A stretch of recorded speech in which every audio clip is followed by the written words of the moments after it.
शेतकरी जिथे अडचणीत आहे आणि कर्जमाफीच्या संदर्भातही आम्ही स्पष्टपणे सांगितलेलं आहे की आम्ही समिती तयार केलेली आहे, त्याचा अहवाल अपेक्षित आहे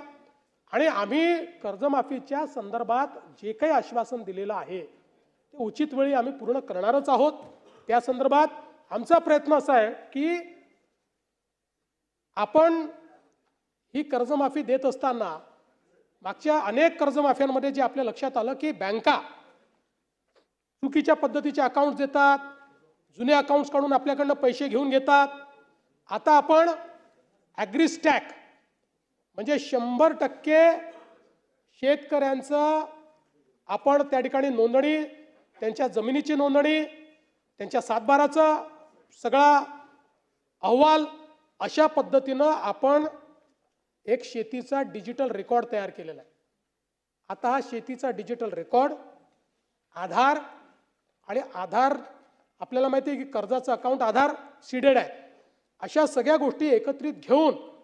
आपल्याला या सगळ्याचा विचार करावा लागेल जेणेकरून